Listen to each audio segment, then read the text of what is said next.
राजस्थान की तपती रेत के बीच एक ऐसा गांव है जहां पिछले 300 सालों से कोई इंसान नहीं बसा। लोग कहते हैं कि वहां सिर्फ आवाजें आती है और वो भी मरे हुए लोगों की। चार दोस्त रवि, आर्यन, कबीर और सिमी जयपुर से जैसलमेर घूमने आए थे। लोकल गाइड ने रास्ते में समझाया कि साहब, दिन में जाओ तो ठीक है, लेकिन रात को कुलदारा गांव की तरफ मत जाना। वो जगह शापित है। रवि ने मुस्कुराते हुए कहा, भूत वूत कुछ नहीं होते भाई, बस लोकल लोग डराते हैं कि टूरिस्ट वहां तक ना जाए। गाइड ने बस इतना कहा, आपकी मर्जी, पर अगर गए तो वापस आना मुश्किल है। रात के 10 बजे वो चारों गाड़ी से कुलदारा खंडोरों में पहुंचे। रेत में दबे पत्थर, टूटी हवेलियां और हवा में घुला अजीब सा सन्नाटा। गांव का दरवाजा पार करते ही हवा अचानक ठंडी हो गई, जैसे किसी ने सांस रोक ली हो। सीने कांपते हुए बोली, यह जगह कुछ ठीक नहीं लग रही। आर्यन ने कहा, डरपोक मत बन, चलो हवेली देखते हैं। मोबाइल की टॉर्च ऑन करते ही दीवार पर पुराने अक्षरों में कुछ उभरा, यह गांव शापित है, जो यहाँ रुकेगा वो लौट नहीं पाएगा।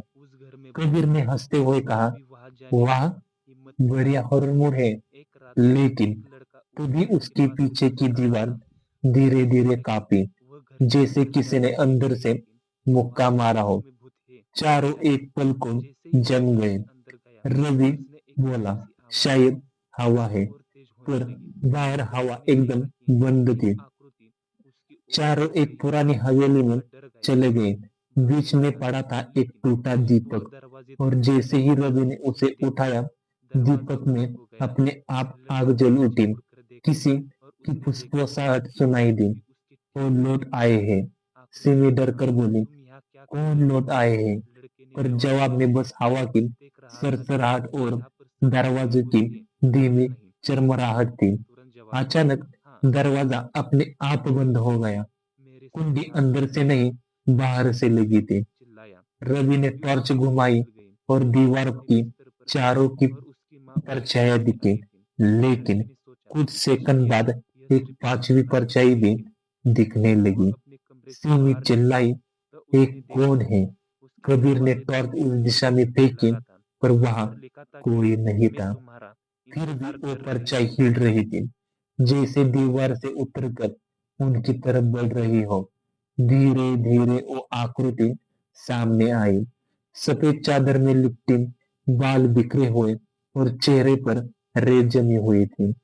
उसके पाँव नहीं थे, बस धुंध सी लहरा रही थी।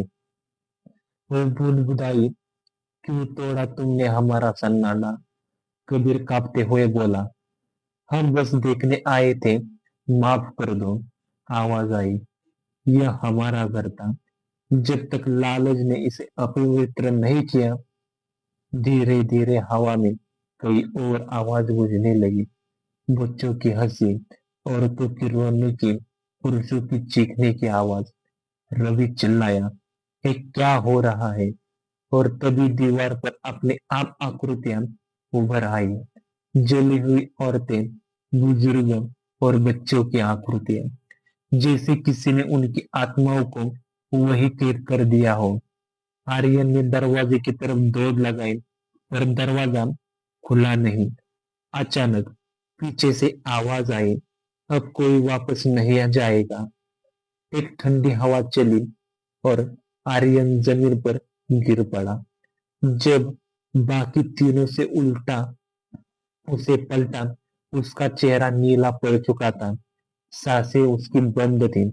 सीमी जोर से चिल्लाई, हम यहाँ से जा रहे हैं। रवि ने पूरी ताकत से दरवाजा तोड़ा और तीनों भागे। गाड़ी तक जैसे वैसे पहुंच गए, पर इंजन स्टार्ट नहीं हुआ। रेगिस्तान की हवा में बस वही आवाज गूंज रही थी, कुलधारा, कुलधारा। सिमी ने पीछे से देखा, हवेली की खिड़कियों में वो पांचवी परछाई अब भी खड़ी थी, धीरे धीरे हाथ हिलाती हुई। सुबह गांव के पास कुछ लोग तीन बेहोश यात्रियों को पाए। एक पर आर्यन का कोई पता नहीं चल पाया। आज भी कहा जाता है रात के 12:03 पर कुलधारा की हवेलियों में कदमों की आवाज सुनाई देती है और पांचवी परछाई दीवारों पर घूमती है।